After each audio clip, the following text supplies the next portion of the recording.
Hey beautiful beaders, it's Gina from orchidandopal.com, and I'm back today with some finished pieces to share with you guys, specifically from the April 2020 bargain bead box that came rolling in at the end of the month. I had a lot of fun working with it, and I hope you guys have had fun working with or thinking about some of the things that you can do with the beads and findings that were inside. As usual, I not only like to share unboxings, but I like to come back and actually show you guys some of the things that I've been up to, share with you some pieces to hopefully jog your inspiration and give you a little bit of background on my process for the things that I did and the things that I used. This little container right down here is all that remains of the contents of that package. So I did use most everything that came last month, and then of course I supplemented from some things from my own personal stash. And then in addition to the things that I made from the bargain bead box, I'll also be sharing a couple other things at the end of the video. Now, before we get into it, I am very happy to announce that this video is sponsored by Skillshare. If you haven't heard of them, Skillshare is an online learning community for creative individuals where millions of people come together, they take their next step in their creative journey, and Skillshare offers thousands of inspiring classes for artistic and curious people on topics including things like illustration, design, photography, video, productivity, and much, much more. This month I discovered a class which I thought would be relevant to many of you guys watching. It was called Building an Etsy Shop That Sells Strategies for E-Commerce Success. And in this particular class, you can gain some helpful insider tips through bite-sized lessons from an actual Etsy employee. He discusses things like branding, targeting the right customers, and how to set your online shop apart from others. Now more than ever, with so many people being required to remain at home, it's really a great time to learn new skills and keep your mind active and fresh with practical ideas. And this is a great way to use that time to your advantage. Now, normally their service is a little less than $10 per month, but because Skillshare is sponsoring the video today, they're generously offering you guys the opportunity to become a member absolutely free for 2 months. So you can take advantage of their thousands of inspiring classes with hands-on projects and real feedback from a community of millions. All you need to do is click on the personalized link below this video to sign up, and you can try it out with absolutely no obligation. Now, getting back to the pieces, you took a look at this first necklace that I made from the brecciated Jasper and silver focal component that they included. Beautiful pendant, already had a lot of embellishment, so I really didn't want to do too much messing with that. I just wanted to add a complementary strand of beads to go along with the beautiful pendant. And coincidentally, I had picked up these brecciated Jasper gemstone chips on their sister site, Beadbox Bargains, recently, which I just shared in a video. And of course, they just went so well with the pendant. I wanted to incorporate those. I also included some of the 8mm Jasper rounds that came in the subscription. You can see I utilized a lot of bead caps around those. I also used these spacer beads that they included in the subscription and then added my own little round spacer beads in between the gemstone chips.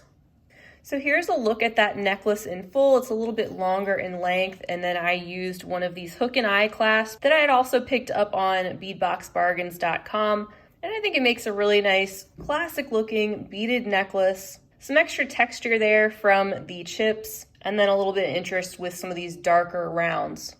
Next up, I made this memory wire bracelet. This was actually one of the very last things that I made from some of the contents that were left over from some of the other pieces that I had created. Memory wire bracelets are a great way to do that, using up the extra beads and just kind of staying within a similar type of color tone and palette. I wanted to make it interesting by adding a few of these pops of the imitation turquoise beads. I think it's a nice contrast to all of the reddish browns going on in this bracelet, and the overall feel of these colors, this palette and the items included, just kind of gave me a Southwestern kind of a vibe. So I pulled out this cactus charm that I had in my stash and thought it'd be a great way to just embellish the end of this memory wire.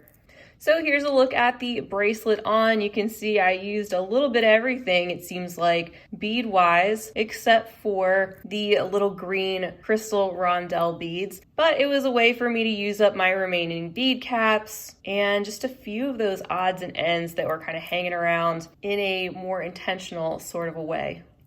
Next up, you might recall these metal components. We received 2 of them in the subscription. So many possibilities with an item like this. And I mentioned that I was going to try doing some of that UV nail polish inside some of these little open areas, which I did, and it worked great. I could have been more ornate with it, but I decided just to keep it simple and fill in some of the center portion with 2 different colors. It dried beautifully and it adds just a little bit of something to this otherwise plain metal piece, just another idea of something that you can do with this besides extra wire wrapping or beading around it, clay, all those sorts of different things. And as you can see, I used some of this faux suede leather cord that I got way back when from Beebeecraft. It was super easy just to attach that on either side of the component and make this wrap style bracelet. I just tied off these 2 ends and added some of these large hole beads also from Beebeecraft, and added a clamp ribbon end style finding to one side with the loop of a toggle clasp I had in my stash. So to go with this summery little wrap bracelet, I also made a necklace. It is a lariat style necklace with the same 2 colors added in here in the center for some extra detail. I like the way that it feels light and airy with this suede cord in the pop of this turquoise color. I think it'll be fun for summer. Now with this necklace, it's kind of hard to show you because of the limited space that I have on the screen, but these 2 loops would actually wrap around your neck, and then this is adjustable to where you can actually hold on to this component and pull down on the cords and make it as close to your neck or as far away as you'd like. And then these are the 2 pieces that hang down. I used 2 of those little charms that we received on either end, and also some larger hole beads just to add something more interesting here at the bottom that can also be moved around a little bit. Now we'd also received those decorative bails in the subscription with the little pop of turquoise, and originally I was going to use one of them with these components in the lariat, but I ended up liking just the way this looked without it. However, I had all these scraps of leftover suede, and I thought I would just give this concept a try, where I took some of those leftover strips of suede, kind of bunched them up together. All the lengths are just a little bit different, and then I tightly pinched them in between these bails. I love the movement that these have. They're kind of feathery. Just something different and fun. I think I might even adjust the length of some of these just a little bit more to make them slightly more different and maybe come to a little bit of a point, but we'll see. And I think the only other thing I'll probably do is maybe dab a little bit of glue in here to make these more permanent, because when I first made these, I wasn't sure if I was going to keep them like this, but the more I saw them, the more I really liked them. So there's that set all together and what I was inspired to do with the 2 metal components and these bails.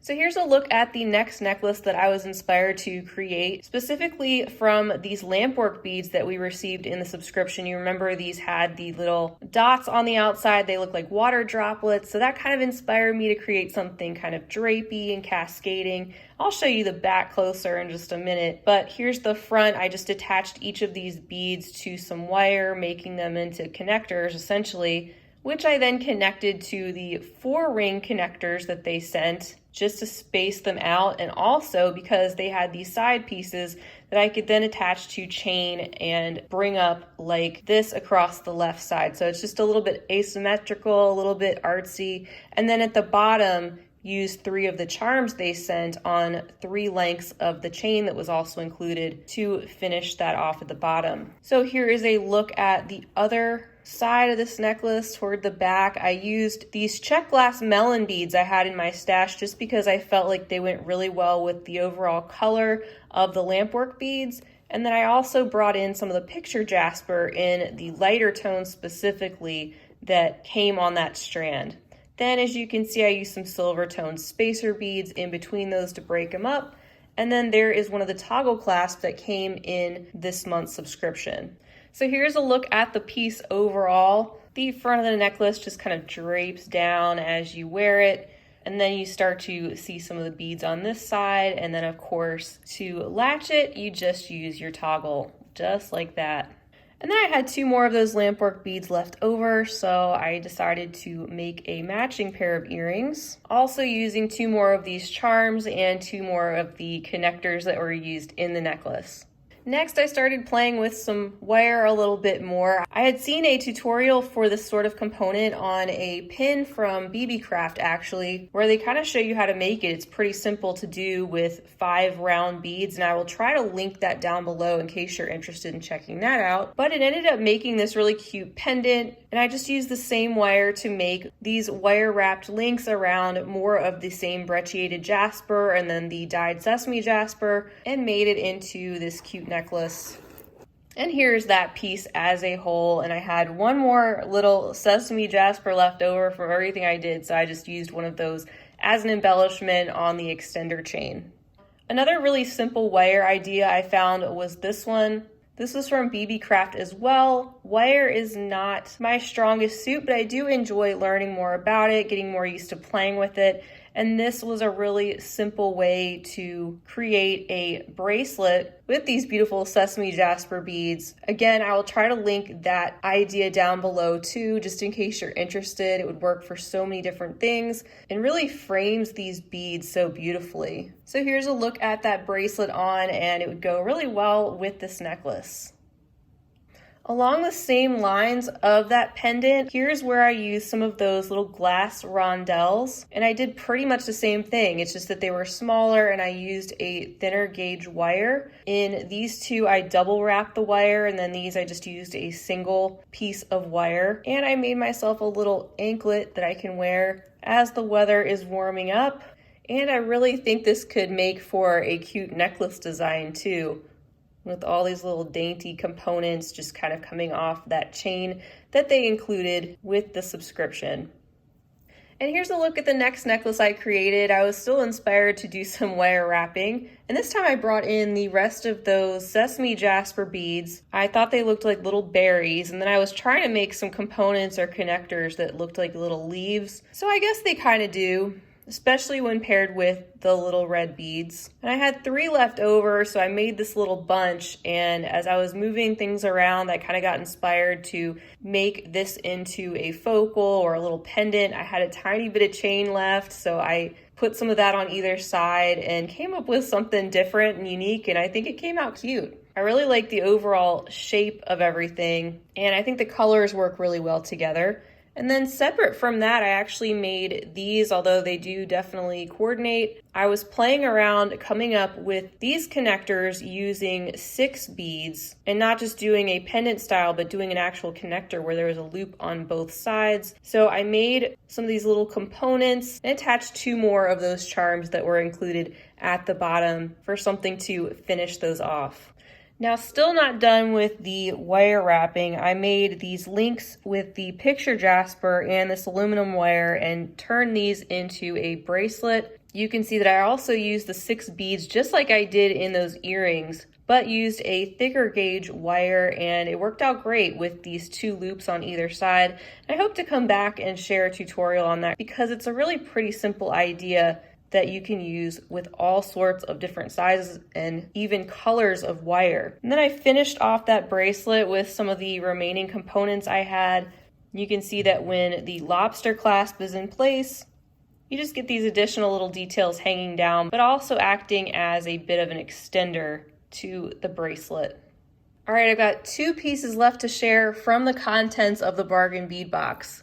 And these next 2 pieces are going to have to do with bead weaving. So we did some stringing, some wire, and now some bead weaving. So I actually used those imitation turquoise beads, and you remember we got a large number of those round silver spacers. Well, I decided to peyote those into this bracelet. I did leave the edges a little bit raw. I don't really mind that. Of course, I could have used some clear or coordinating thread, but this kind of just started out as an experiment. I wasn't sure if it was going to work or not, and that's just where it ended up going. So then I was looking around. I had these large check flowers that I've had for a while. I decided to use one of them as kind of a button clasp but I didn't want just one flower sticking up there as a clasp. When it's closed, this actually looks like a row of 3 flowers. So let me put it on and show you.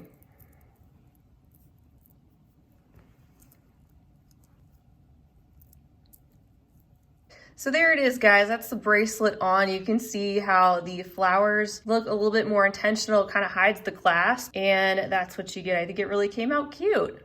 And I pretty much just sewed these on like buttons after I had finished doing the peyote stitch of the main bracelet. So the last thing I made with the contents was this bracelet. And this was actually the first thing that I did with the glass rondelles. Definitely really elevates those glass rondelles, I think. And as you can see, I actually used these little crystal Montes, which is something I haven't yet done or shared, but you can use these in bead weaving. There's a look at the back of those in case you're not sure what I'm talking about, but they're like little flat back rhinestones that are often used in bead embroidery, but you can string them into bead weaving projects in addition to that. So I played around with them and with the rondelles, came up with this design. Hope to share a tutorial on this one in the future too. I know we just got some of the Rose Montes in the latest Eureka Crystal Beads monthly collection, and I mentioned I made a bracelet using these, and this is what I was talking about. So there's a look at the bracelet on, and then I used the remaining toggle clasp from our subscription. That's all she wrote. That was everything that I made from the contents with just those few little beads left over. Besides that, I shared the star necklace design I came up with last month in the green variation. I just shared this tutorial, and I made a necklace using blue and also antique bronze triangles, and these are using the quadra tiles. You can also use the quadra lentils, the 4-hole beads. So an interesting shape and fun design that's really versatile. You can do a lot with this, and here that is just in a pendant form. So if you want to check out that tutorial, it's just a couple videos back.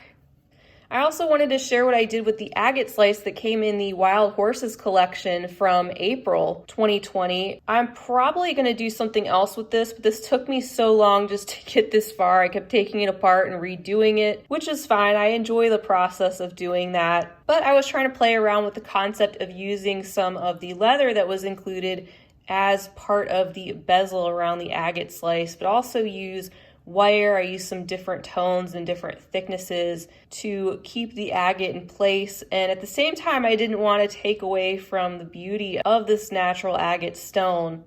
I like it, it's just not quite what I want it to be, and I feel like that agate slice is pretty special, so I'm going to put this away for a little while, maybe come back to it and do something else. But that's the overall concept, if that helps to give you an idea or spark something totally different if you had gotten one of those agate slices too. They also did a freeform peyote beading around theirs, and I'd seen some other ideas pop up as well. That was just the start of my take on that piece. And then speaking of the Eureka Crystal Beads collections, one of their recent collections that came out a few months ago was called Flamingo Beach, and lots of oranges and corals and blues in that collection. This is what I came up with using exclusively contents from that collection. I love those collections so much. I used both colors of the gem duos that they sent, some 15-0 seed beads. These are the Moby duos, these blue ones, and created this really cool pendant. I like the dimension on it, even some Swarovski around the side. So that is another tutorial I will be coming back with in the near future. And in fact, I made 2 other color variations, totally different. And I want to mention too, you can actually use diamond duos or gem duos in this design. That's what I wanted to play around with this one. It just made this one slightly bigger. But I'm going to call this, I believe, the Sanibel pendant because it reminds me of seashells. And of course, the Flamingo Beach collection being a beachy theme. Sanibel is one of my favorite beaches. So I think that's what I'm going to call this. So be on the lookout for that tutorial in the future, especially if you got that collection and you're looking for a way to use those beads. So that's pretty much everything I've been up to the past couple of weeks, some of the finished pieces that I've made, especially from the bargain bead box. I know I always love to see what you guys come up with from that and the other subscriptions that we have in common, because it's amazing all the different things that we can do with them. So I hope this sparked a little bit of inspiration, creativity in your mind, maybe gave you a few ideas of things that you may not have thought of before, or just got you excited to go out and create something totally different. So I want to thank you guys so much for being with me to check out these finished pieces, and I hope you'll stay tuned for some future tutorials that these items have sparked. Feel free to leave me a comment down below. Let me know if you have a favorite piece that I've made or anything else you'd like to say. And finally, one huge thank you to Skillshare for sponsoring today's video, because that helps out my channel so much. So definitely check out that link down below if you'd like to take some of their classes over the next couple of months free of charge. Until next time, I hope you guys have a fantastic rest of your day, and as always, happy beading. If you enjoyed this video, don't forget to give it a big thumbs up. For more content like this, don't forget to subscribe and hit the bell to be notified of my latest videos. You can check out the information section below this video for links to all my social media handles, recommended products, and my shop and blog at orchidandopal.com. Thanks for watching.